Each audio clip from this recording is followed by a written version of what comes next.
Bonjour à toutes et à tous, bienvenue sur Soldats du Salut. Bienvenue dans cette 9e vidéo consacrée au Haut Conseil.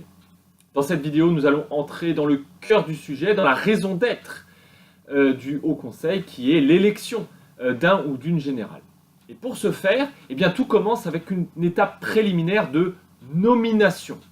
Le but de cette étape de nomination est de fournir une liste de candidats à partir de laquelle se dérouleront les élections proprement dites. Oui, parce que dans l'armée du salut, vous ne pouvez pas vous proclamer candidat au poste de général, vous devez être nominé ou parrainé, si vous voulez, pour être candidat.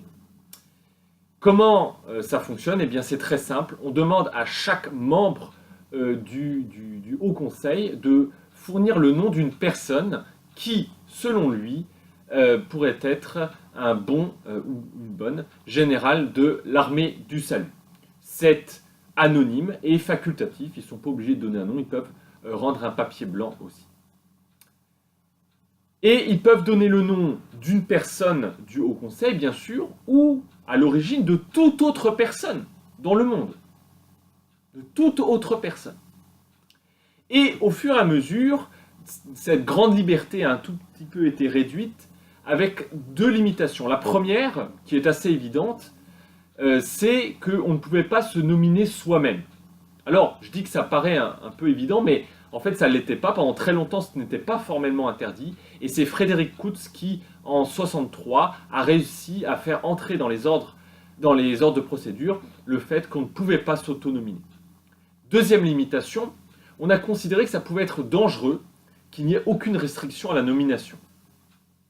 Non pas qu'un inconnu de l'armée du salut puisse être élu, mais parce que, comme il suffisait qu'une seule personne donne un nom pour être nominé, on s'est dit, imaginons qu'un membre du Haut Conseil ait un moment de folie ou d'égarement, et qu'il nomme, je ne sais pas moi, son concierge ou son voisin, et que ce concierge et ce voisin acceptent. Eh bien, cette personne est obligatoirement intégré au Conseil, considéré comme un candidat, auquel, et donc il sera soumis au questionnaire, au discours, etc. Or le problème, c'est que ce qui se passe dans le Haut Conseil doit rester secret. Et si quelqu'un d'extérieur à l'armée du salut est intégré au Haut Conseil, eh bien alors ce secret pourrait être beaucoup moins bien gardé. Donc on a décidé de restreindre, en 1980, quand on a refait de fond en comble la constitution de l'armée du salut, on a décidé de limiter au corps des officiers. Ce qui représente, l'ordre de grandeur, en gros, c'est 20 000, 25 000 personnes. Ça dépend qui vous considérez comme officier. Voilà, c'est dans ce corps-là que doit être nominée la personne. À titre personnel, je ne comprends pas pourquoi on a limité aux officiers. J'aurais mis, moi, toute personne qui a pris l'alliance du soldat, qui est un salutiste, pourrait être nominée, mais peu importe.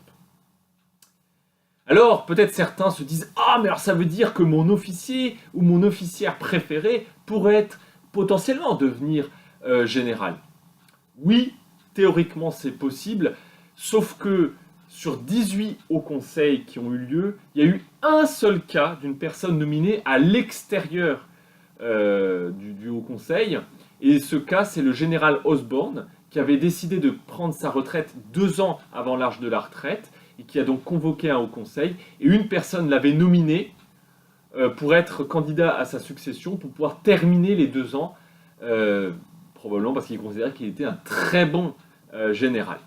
Mais d'ailleurs, il a refusé, disant qu'il avait déjà pris sa décision. Voilà. C'est le seul cas d'une personne nominée à l'extérieur du Haut Conseil, pour vous dire que vraiment c'est purement théorique.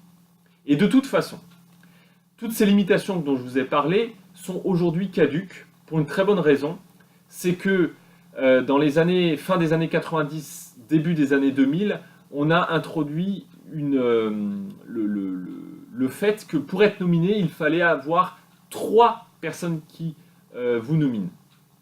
Avant, il suffisait simplement que quelqu'un donne votre nom.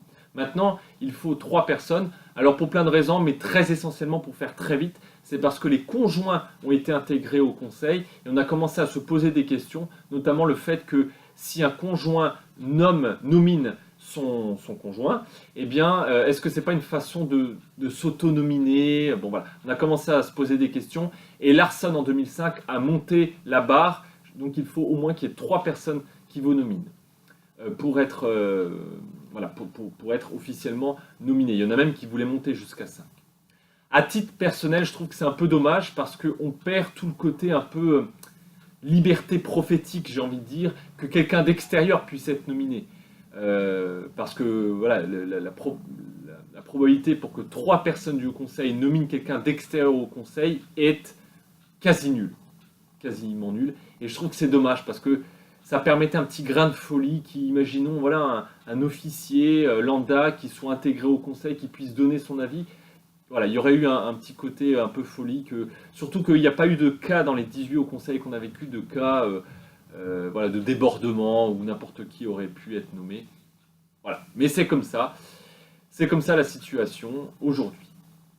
Je vous donne rendez-vous à la prochaine vidéo où nous allons creuser un peu plus cette question des nominations en se demandant comment on nomme quelqu'un. D'ici là, restez sans FE.